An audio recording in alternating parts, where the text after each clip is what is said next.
amis, j'espère que vous allez bien. On se retrouve aujourd'hui pour une nouvelle vidéo vlog lecture. Alors pour ce vlog, je vais dédier toute mon attention pour une romantésie. Alors ce n'est pas ce que je lis d'habitude, j'essaye de changer ma zone de confort et voir si d'autres choses pourraient me plaire. Parce que à part en romantésie, à part tout ce qui touche aux sorcières ou aux grecs, il n'y a rien qui m'intéresse. Et moi en fait là je me suis énormément challengée parce que j'ai pris sur des vampires. Alors moi ce qu'il faut savoir avec les vampires, c'est que j'ai eu la hype comme tout le monde de Twilight, mais ça m'a vite gonflé en fait. Donc du coup une histoire avec les vampires maintenant c'est devenu chaotique pour que j'en lise une, parce que ce n'est pas du tout quelque chose qui m'intéresse de base. Mais j'essaie de me sortir de la zone, comme je l'ai dit, de ma zone de confort. Et j'attaque avec quelque chose qui pourrait potentiellement me plaire quand même. Donc c'est When the King Falls de Marie Niehoff, édité chez Comet. Alors j'ai le tome 1 et j'ai aussi le tome 2. J'attends de voir déjà le tome 1, s'il va me plaire, si je le DNF pas. C'est fort possible, hein. Et sinon j'ai quand même le tome 2 au cas où, si l'histoire me plaît, je veux savoir la suite. Alors de ce que j'ai compris, parce que j'ai lu un tout petit peu, pour savoir un peu comment l'histoire, parce que derrière je trouve que ce n'est pas trop bien expliqué. Donc c'est l'histoire de Florence qui a été élevée pour un seul objectif dans sa vie, c'est de tuer le roi vampire. Le roi vampire en question, c'est le roi Bénédicte. Donc de ce que j'ai lu, son frère l'a accompagné pour une cérémonie pour trouver la future épouse de sang, du coup, parce qu'elle va juste, la future épouse de sang va juste servir en fait à abreuver le roi et potentiellement lui donner un héritier. Sur toutes les épouses qu'il a eues, aucune ne lui a donné un enfant pour l'instant. Donc du coup en fait elle a été missionnée par toute sa famille pour pouvoir venger leur honneur qui a été... ils avaient un titre de noblesse à l'époque et en fait ils ont tué sa grand-mère je crois. Et quand son grand-père a accusé un des vampires, en fait ils ont retiré la noblesse de leur famille.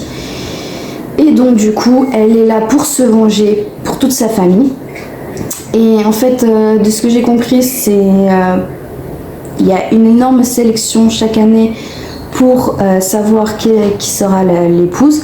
Donc ils font des tests, ils font des prises de sang, ils font plein de choses pour potentiellement pouvoir être acceptés à la soirée dédiée aux prétendantes. Et donc du coup elle a été refusée plusieurs fois, mais cette fois-ci elle a été acceptée. Et en fait elle doit tout faire pour attirer le roi vers elle. Elle va même jusqu'à trébucher 2 fois devant lui exprès pour avoir son attention. Et en fait elle va être choisie comme étant la prochaine épouse de sang du roi. Donc je m'en suis arrêtée à là. Et j'attends de voir la suite. Pour l'instant c'est prometteur. J'ai juste vu vampire, j'ai vu quelque chose comme mariage arrangé, proximité forcée, donc les tropes qui peuvent potentiellement me plaire, sauf vampire bien sûr. Mais oui, pour l'instant j'ai lu un peu plus de 60 pages. C'est plutôt pas mal, c'est pas non plus... voilà, après ça reste des vampires, donc du coup il y a du sang, il y a des morsures, voilà. Mais c'est pas non plus quelque chose comme Twilight. Après c'est un livre que du coup j'ai emprunté à la médiathèque de chez moi. C'est pour ça qu'il y a un code barre et... Alors le nouveau je sais pas parce qu'il est paru en 2025 apparemment. Peut-être nouveau pour eux, mais bon ça date de l'année dernière, exactement il y a un an. Et du coup c'est pour ça que voilà, il y a des post-it, même si je trouve que ça fait tache dessus, bah ils ont pas le choix pour ça. Donc voilà, donc là je vais manger, je vais continuer ma lecture et puis je reviendrai vers vous. Good morning. Alors hier je me suis arrêtée je me suis arrêtée à peu près à la page 233. Donc pour l'instant, la lecture me plaît, étonnamment. En fait, ça tourne pas principalement autour des vampires. Enfin, comment dire? Ça tourne quand même autour des vampires, mais c'est pas comme Twilight où vraiment t'apprends à découvrir comment ils sont les vampires, comment ils vivent, etc. Là, c'est du coup, je me suis arrêtée. Il s'est nourri d'elle, bien sûr. Pour régénérer son sang à elle, il est censé lui donner son sang à lui, pour que ça aide le processus. Et en fait, elle a décidé de ne pas prendre son sang. Donc lui a continué quand même à se nourrir d'elle. Et donc elle commençait de plus en plus à devenir faible. Et en fait, elle commençait à mourir lentement. Et en fait, suite à un événement, donc en fait, sa servante, ouais, je dirais servante, a été tuée dans sa chambre. Elle a été tuée par... donc sa servante Bonnie a été tuée par un vampire. Et donc le roi Bénédicte a mis un protocole extrême. Donc il a fermé le château complet, personne ne peut sortir, personne ne peut rentrer. Elle qui se faisait une joie de voir sa famille, en fait elle ne peut pas, en sachant que ça fait je crois quelque chose comme 1 mois qu'elle les a pas vus, parce qu'elle a droit qu'à une seule visite par mois de sa famille. Et donc le roi a fait tout un protocole de fermer, que les gardes, tout le monde doit être par 2. Les humains, les vampires doivent protéger tous les humains, donc tous qui sont les employés, qui sont tous humains, doivent être protégés. Il l'a fait changer de chambre, il l'a mis dans une chambre juste en face de la sienne, et donc du coup, le soir où elle est rentrée dans la chambre pour la première fois, elle a voulu prendre ses médicaments, parce qu'elle doit prendre les médicaments pour régénérer son sang, tout ce qui est fer, vitamines, etc. Malgré qu'elle était en train de dépérir, elle les prenait, même si ça n'a pas servi à grand chose. Et en fait, le soir-là, elle a voulu les prendre, comme tous les soirs, sauf qu'elle a remarqué que les médicaments étaient plus fins, n'étaient pas de la même taille que d'habitude. Donc en fait, elle a été voir Bénédicte, et elle lui a dit, étonnamment, il l'a pas prise pour une folle, puisqu'elle pensait commencer à devenir folle, à se dire, ça y est, il y a eu un meurtre dans ma chambre, est-ce que je suis la cible ou pas? Et en fait, finalement, l'analyse des médicaments est revenue, et en fait, c'était du poison. C'était du ciguë, je crois. Donc ça l'aurait tuée sur le champ si elle les avait pris. Et là, du coup, elle a finalement bu son sang, parce que vu qu'elle a su que c'était elle la cible de mourir, elle a décidé de ne pas rester dans un état de limite mort, parce qu'elle n'était pas loin d'être morte. Donc elle a décidé de boire son sang. Elle a pris énormément de goût à ça. Et donc ça l'a fait peur. Du coup maintenant elle est en meilleure santé, et vu qu'elle est en meilleure santé et qu'elle se fait énormément chier, elle se fait énormément chier au château, puisqu'ils sont tous en train de faire des occupations, etc. Et en fait elle, c'est juste une potiche qui doit juste être une poche de sang. Voilà. Donc elle a demandé au roi de lui trouver quelque chose à faire, parce que elle en a marre de tourner en rond. Et donc il lui a dit qu'elle devait être son assistante sur certaines tâches qu'il a au quotidien. Donc elle travaille avec lui le matin, parce que l'après-midi il reçoit des visites, donc c'est là qu'elle a quartier libre, je dirais. Elle s'est beaucoup rapprochée de sa sœur. Sa sœur est super gentille, mais elle a une certaine réserve, parce que ça reste des vampires et que elle doit venger sa famille. Donc elle sait que ça reste des monstres derrière quand même, malgré leur façade super gentille. Et donc voilà. Donc je vais continuer ma lecture. Je pense pouvoir le finir pour aujourd'hui. Et puis du coup je lirai le tome 2. Petit update.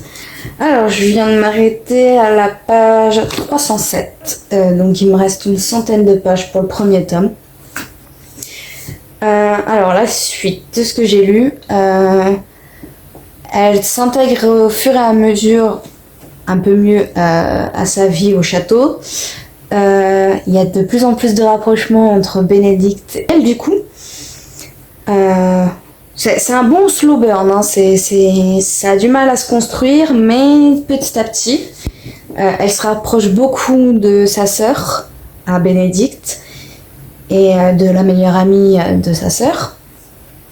Sa famille est venue la voir. Bénédicte a accepté que une seule personne de sa famille vienne, donc son frère est venu. Mais bon, il est venu pour son anniversaire. Mais bon, ça n'a pas été une super journée, parce qu'en fait, son frère, lui, il lui a dit joyeux anniversaire, tu m'as manqué, mais n'oublie pas la mission. Donc en fait, pendant 1 heure, il lui a juste rabâché que qu'elle n'oublie pas la mission, qu'il faut qu'elle fasse comme ci, comme ça, que le jour où elle le tuera, il faudra qu'elle fasse ci, ça, qu'il viendra la sauver. En fait, il a juste parlé de la mission, il a pas demandé... Enfin, il a demandé comment elle allait, mais sans plus. Et il s'est pas non plus posé autant de questions que ça sur sa vie au château, mais bon. Donc, Bénédicte, en voyant qu'elle était triste après la visite de son frère, il l'a emmenée à un concert dans la ville des vampires. Et donc c'est là qu'ils ont eu un plus gros rapprochement. Et le soir, elle a tenté le tout pour le séduire. Et en fait, c'est pas qu'il l'a repoussé. Enfin, il l'a repoussé dans un sens, mais en fait c'est plus lui qui doute de lui. Donc du coup, là, elle est en train de demander conseil à sa sœur, puisque sa sœur, elle a capté que entre eux il y avait quelque chose. Et du coup, elle est en train de demander conseil à sa sœur de savoir comment peut y avoir un meilleur rapprochement. Mais non, c'est petit à petit, ça devient mignon entre eux. Et elle, de plus en plus, elle doute sur sa mission. Elle se dit quand même qu'il faut qu'elle le tue, hein, elle se le dit souvent, mais à cause de ses sentiments, le fait de ce qu'elle ressent auprès de lui, etc., elle doute. Et ça devient compliqué pour elle. Donc, oui, il me reste une centaine de pages. Et donc je vous ferai un update à la fin du tome. Et puis commencera le tome 2. Ça y est, je l'ai fini. J'ai lu les 100 dernières pages quand je vous ai laissé. Ça y est, il y a eu le rapprochement. Ils ont eu le bisou, voilà, les câlins, tout ce qui s'ensuit. Partager la même chambre. Et en fait, à la visite de son frère, qu'elle a même malgré tout repoussé, son frère est venu. C'est qu'en fait, les gardes sont arrivés avec 1/4 d'heure d'avance sur l'heure du rendez-vous avec son frère. Et donc du coup, ils l'ont emmené pour rejoindre son frère dans les jardins. Sauf qu'en vérité, ils ont pris un autre chemin et en fait, ils l'ont enfermé dans un placard et ont essayé de l'agresser, de la tuer.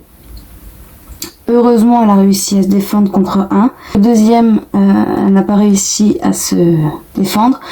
Heureusement, Bénédicte est arrivé à temps pour pouvoir la protéger. Il a tué l'autre garde sous ses yeux à elle.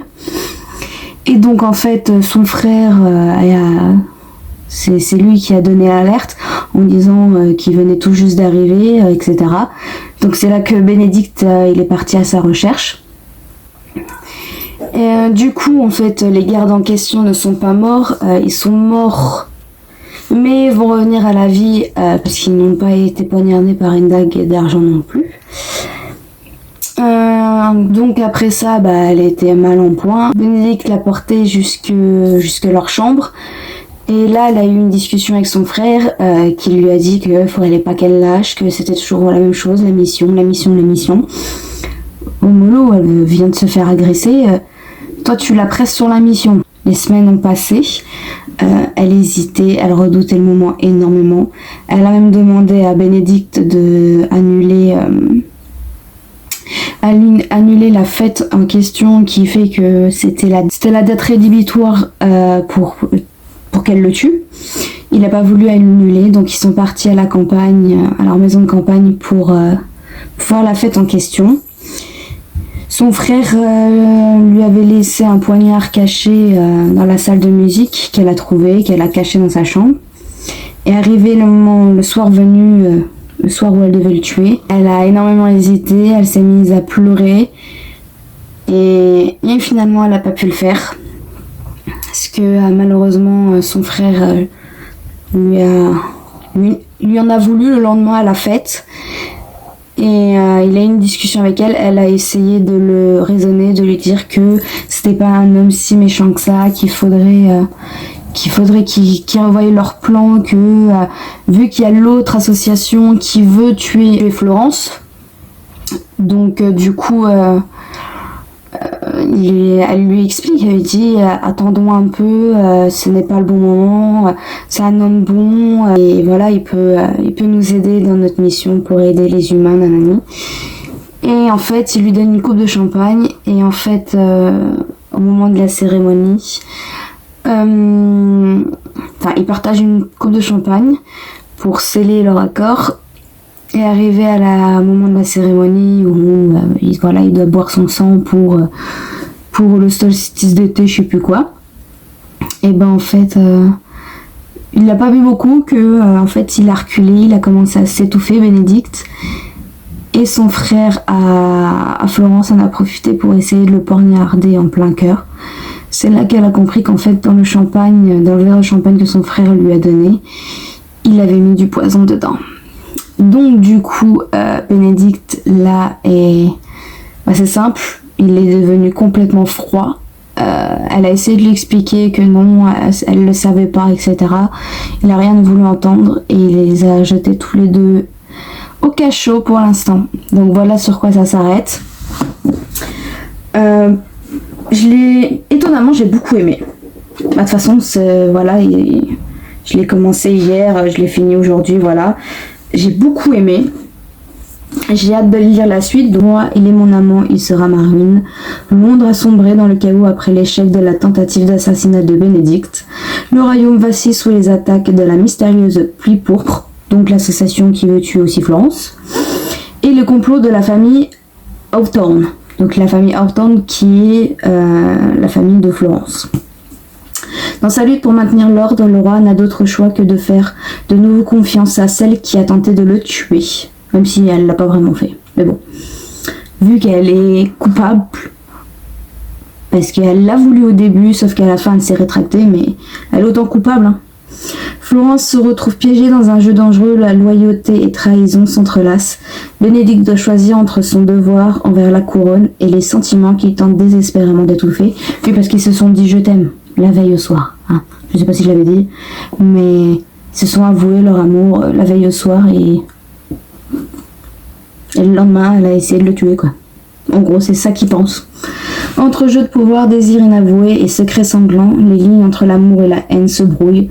Ensemble seront-ils capables de sauver le royaume, ou bien le précipiteront-ils à sa perte, captivant, déchirant, inoubliable, les dénouements haletants de la duologie Vampire Royaux. Petit point sur le tome 2 de The Queen. Non, du coup c'est le tome 2, mais il s'appelle The Queen Will Rise. Vive mon anglais, faites pas attention, Luna m'a donné un coup de griffe dans le visage, donc du coup ça m'a attrapé le bouton qui était déjà là et du coup ça a fait spliff. Donc il est dans un sale état, j'ai mis de la crème, etc. Je l'ai désinfecté, mais bon, ça pue pour l'instant. Mais bon, alors du coup, je me suis arrêtée à 113 pages, donc le chapitre 6. Alors, Bénédicte a du coup enfermé Florence et son frère dans un donjon séparé. Il a torturé le frère de Florence pour savoir où était sa famille, etc. Mais le frère de Florence, il a rien lâché malgré la torture. Du coup, il n'a pas eu le choix, il a dû interroger Florence. Elle lui a dit la vérité, mais lui il ne l'a pas ne l'a pas entendu comme ça. Lui, il pense qu'elle ment, puisque c'est une menteuse pour lui. Lyra, la sœur de Bénédicte, a voulu parler seule à seule, juste 5 minutes avec Florence pour savoir où était sa famille, pour qu'ils arrêtent tout ce massacre, parce qu'en fait, depuis la rébellion du frère de Florence, les vampires s'en prennent aux humains. Donc il y a de plus en plus d'humains qui sont en train de mourir. Et les humains, en tout cas la famille de Florence, la secte Purple, je sais plus quoi, je sais pas si c'est des vampires qui sont à la tête de cette secte ou si c'est des humains, mais eux ils en profitent clairement de tous ces meurtres pour en faire encore plus. Sauf que la famille de Florence, eux aussi se mettent à tuer des vampires. Ils ont cloué des gardes à un mur du château, en mettant bien en évidence l'emblème de leur famille. Donc on pouvait savoir que, on ne pouvait deviner que c'était que eux. Mais bon. Et du coup, Lyra a discuté avec Florence pour trouver un moyen d'entente, que toute cette guerre cesse en fait. Et Florence, de bon cœur, elle lui a dit passe un message de ma part à ma famille pour que tout cela cesse, etc. Sauf que sa famille en a profité pour kidnapper Lyra. Donc en fait, tout ce que Florence connaissait de sa famille, en fait, elle se rend compte qu'elle était complètement naïve. Parce qu'en fait, elle n'était au courant de rien dans le plan. Elle savait juste qu'en fait, elle devait tuer Bénédicte, mais elle savait pas comment elle allait s'en sortir. Elle ne savait pas ce qui allait se passer après. Elle ne savait absolument rien. Ils lui ont jamais rien dit. Donc en fait, elle passe pour une cruche, clairement. Et une idiote, parce que en fait, qui va dans une mission suicide de devoir tuer quelqu'un sans savoir tous les détails et les aboutissants en fait. Personnellement non, mais bon. Et donc du coup Bénédicte, vu que sa sœur a été kidnappée parce qu'il a eu l'appel du père de Florence lui disant qu'il avait sa sœur, et en contrepartie, je ne sais pas pour l'instant ce qu'il demande, le père. Est-ce qu'il demande Florence et son frère, ou je ne sais pas. Et donc du coup là il a fait sortir Florence de prison. Il a dit qu'il faut qu'on sauve les apparences. On fait comme si on était encore un couple, voilà, juste épouse de sang, et que leur devoir chacun a été respecté. Donc il l'a ramenée dans sa chambre. Elle a dû passer à la salle de bain parce que ça faisait 3 jours, une semaine je crois qu'elle était en prison, donc pas de douche, rien. Elle est passée à la salle de bain, des servantes ont dû la laver, etc. Et du coup en fait il l'a enfermée dans sa chambre pour dormir. Parce que il a aucune confiance en elle, et que du coup il veut juste sauver les apparences. Il n'a pas dit qu'il lui pardonnait, donc du coup elle se retrouve enfermée dans sa chambre et je me suis arrêtée à là. Donc j'ai hâte de lire la suite. Je trouve que c'est plutôt rapide comme lecture. Après ça me va parce que la lecture juste avant c'était la traque d'Adeline de 681 pages. J'ai mis un bon 2-3 jours à le lire. Donc quand j'ai fait le vlog juste avant de la traque d'Adeline, j'ai dit qu'il me restait 120 pages à lire. En fait non, c'était 220 pages. J'étais persuadée que c'était 580 pages à lire, mais je ne sais pas pourquoi. Enfin bref, donc là je me fais à manger. Monsieur Jupiter, tant que je lui donne sa petite pâtée. Enfin, lui il ne mange pas de pâté, mais il préfère les friandises. Donc il attend que je lui donne ses friandises. Mon bébé d'amour. Oui. Et donc je me fais à manger et puis je continuerai ma lecture en même temps. Good morning. Alors hier soir je me suis arrêtée à la page 261 au chapitre 13. Donc là il n'y a pas énormément d'action. Enfin quand je dis action c'est que c'est pas non plus des moments très importants. Enfin c'est important dans l'histoire mais je sais pas comment expliquer en fait. Donc en fait ils essayent, Bénédicte et Florence, de trouver un moyen pour que Lyra soit relâchée de la famille de Florence. Donc il y a eu un appel entre le père de Florence Et elle, en fait, son père ne pensait pas l'avoir au téléphone. Il lui a dit des horreurs en disant qu'il était extrêmement déçu d'elle, etc. Ils ont essayé de géolocaliser l'appel, mais ça n'a pas abouti. Suite à ça, ils ont essayé de faire en sorte que le frère de Florence soit mis de leur côté. Donc, elle lui a rendu la vie un peu plus agréable en cellule et elle a fait exprès elle a demandé surtout à ce que tous les journaux de tous les jours lui soient donnés pour qu'il voie tout ce qui se passe à l'extérieur à cause de sa famille. Et donc ça aura pris 2 mois, mais son frère vient de se ranger de leur côté, d'essayer la méthode de Florence, qu'en gros elle avait raison, que c'était pas la bonne méthode. Et donc là ils sont passés devant le conseil royaux pour expliquer leur plan et du coup le faire voter pas voter mais accepter par toutes les personnes qui font partie de la royauté. Et donc je m'en suis arrêtée à là. Pour l'instant j'en sais pas plus. Il doit me rester il me reste je dirais 150 pages. Donc les 150 pages, je pense que je les finis quand même aujourd'hui, malgré qu'il soit 14 heures passées. Donc je reviendrai vers vous, mais je pense que je reviendrai pas quand il restera 50 pages. En fait, ça dépendra si les 50 pages qui restent, avant les 50 pages qui restent, j'ai beaucoup à vous redire, de plein de moments qui se passent. Ou sinon, j'attendrai les 150 pages restantes pour vous faire ma conclusion sur la duologie. Alors on n'est que le lendemain, parce que j'ai lu la fin du livre. J'ai commencé très tard le soir, je l'ai fini très tard, je me suis couchée, il était vers 2h du matin. Donc du coup, je vais vous dire ce qui s'est passé dans les 150 dernières pages. Il s'est passé énormément de choses dans les 150 dernières pages. Le frère de Florence et Florence ont eu de nouveau leurs parents au téléphone pour leur dire que les revendications qu'ils ont demandées étaient en train d'être faites. Ils ont demandé des nouvelles de Lyra, etc. Ensuite, la veille, Florence et Ben devaient faire une interview pour dire que les nouvelles lois allaient passer le lendemain, ou le jour même. Et donc, du coup, en allant sur le chemin, sur la route, il y a eu un accident. C'est la secte en question qui leur a foncé dans la voiture. Ils se sont retrouvés blessés. Ben était inconscient. Et du coup, Florence s'est débattue pour pouvoir essayer de le sauver parce qu'il y avait quelqu'un qui était là pour tuer Ben.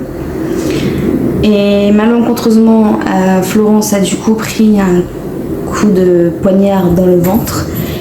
Et quand Ben est revenu à lui, en fait, elle était en train de mourir. Donc pour la sauver, il lui a donné son sang, beaucoup trop. Et en fait, le lendemain, quand Florence s'est réveillée, elle s'est réveillée en mordant le cou de Ben. Donc elle a senti les crocs.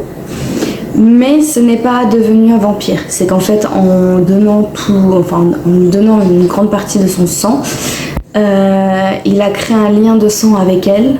Elle a une plus grande longévité. Mais pour survivre, elle doit se nourrir essentiellement du sang de Ben, de personne d'autre. Et Ben, lui, a perdu un peu de sa longévité. Et il lui a transféré un peu de ses pouvoirs de roi. Et donc, suite à cela, elle a pété une durite, puisqu'elle a toujours voulu rester humaine. Hein. Elle n'a jamais demandé à devenir vampire. Pour elle, en tout cas, c'était devenir vampire, mais elle est à semi-vampire, on va dire. Elle a décidé de s'éloigner de lui. Donc elle a été voir son amie Brianna, qui est du coup la meilleure amie de Lyra, pour se confier comme elle fait d'habitude. Et Elle a passé la soirée avec et elle s'est endormie sur son canapé jusqu'au moment où Brianna est venue la réveiller et lui a dit de la suivre, qu'elle savait où était Lyra. C'était bizarre. Et donc du coup elle l'a quand même suivie dans les jardins jusqu'à un mur. Et en fait c'est là qu'elle lui a révélé qu'en fait elle devait s'enfuir, que c'était un dommage collatéral et qu'elle faisait partie de la secte en question de vampires. Et donc au même moment où en fait elle l'avait emmenée dans les jardins, il y a toute la secte qui est venue pour tuer tout le monde au château. Et donc Florence l'a feintée, elle a commencé à comprendre qu'elle avait été bernée par son amie. Elle est sortie par la trappe secrète que Brianna lui a dit, mais elle est revenue sur ses pas pour aller chercher son frère et Ben. Et donc elle a été chercher en premier son frère, mais elle a vite été suivie par des personnes de la secte. Et donc du coup ils se sont battus tous les deux pour tuer les personnes de la secte. Et c'est là qu'en fait Brianna est apparue. Elle a mordu Florence et elle a mordu du coup aussi son frère. Et Florence s'est très bien débattue puisque vu qu'elle a un peu de la force de Ben, donc c'était beaucoup plus facile de tuer un vampire. Donc elle s'est bien battue, elle a assommé Brianna. Mais son frère, pour le sauver, du coup elle a mordu le poignet de Brianna pour lui donner. C'est là qu'il a découvert qu'en fait sa sœur n'était plus humaine. Ils sont repartis pour essayer de trouver Ben. Et en attendant il s'était battu avec une vingtaine de personnes. Il était amoché, il était au bout, il avait plus de force. Et en fait en utilisant leur lien, parce qu'avec leur lien en fait ils pouvaient sentir s'ils étaient plus proches de l'un et l'autre. En utilisant leur lien, Ben a essayé de trouver Florence, mais le trésorier du roi, donc le trésorier de Bénédicte, donc le père de Brianna, a trouvé Ben en premier.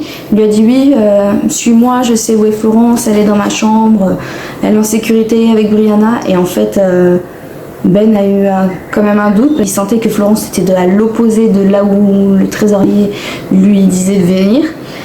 Et en fait il a croisé du coup Florence au même moment et elle lui a dit attention derrière toi. Et quand il s'est retourné, en fait le trésorier l'a poignardé en plein cœur. Donc j'ai cru que en fait le roi Ben était mort. Sauf que du coup Florence a utilisé son lien de sang avec lui, lui a donné de son sang pour refaire partir son cœur. Bon, bien sûr la doctoresse lui a fait un message cardiaque pour pomper le sang de Florence, mais alors que normalement la dague en argent dans le cœur, il était censé être raide mort, ne plus exister. Mais avec son sang, du coup, il l'a ranimé. Et donc, c'est là qu'en fait, on remarque que dans l'armée du roi, il y a le père de Florence. En fait, le père de Florence, grâce à Lyra qui lui a parlé et au fait qu'il s'est remis en question par rapport à ce que Florence lui avait dit, et il s'est joint à eux. Donc retournement complet de situation. Je ne pensais pas qu'il allait changer d'avis comme ça, mais bon. Ils ont quand même réussi à tuer la secte complète et à survivre à tout ça. Et du coup, 15 jours après l'attaque, Lyra est revenue au château. Et en échange, ils ont donné le frère de Florence pour qu'il retourne auprès de sa famille.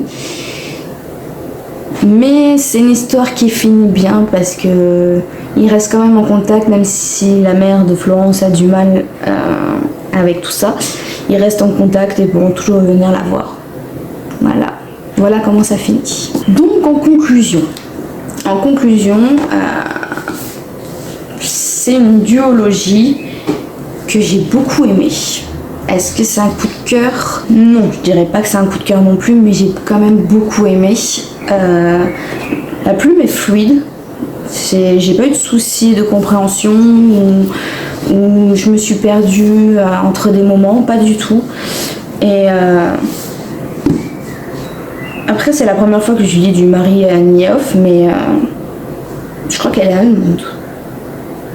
Quelque chose comme ça. Ah oui, traduit de l'allemand, donc voilà.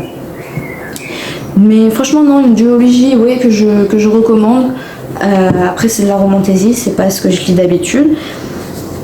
Mais après, j'en ai déjà lu de la romantaisie, mais c'est pas non plus quelque chose qui m'intéressait énormément, comme je vous l'ai dit au début de la vidéo. Mais c'est étonnamment une bonne lecture. Donc, je la recommande quand même. En tant que note entière, je lui donnerais 4,5. Les 0,5 qui manque, c'est juste le fait que ces vampires, voilà, c'est pas quelque chose qui me hype. Mais l'histoire en elle-même est très très bien, elle est très bien écrite. Et non, j'ai vraiment adoré ma lecture. J'espère que cette vidéo vous aura plu et vous aura donné envie de lire la duologie du coup de Marie. J'arrive pas avec son nom de famille, hein. Marie Niehoff. J'espère qu'elle vous aura donné envie. Et puis si vous l'avez lu, dites-moi ce que vous en pensez en commentaire. Et puis de toute façon, on se retrouve très vite pour une prochaine vidéo.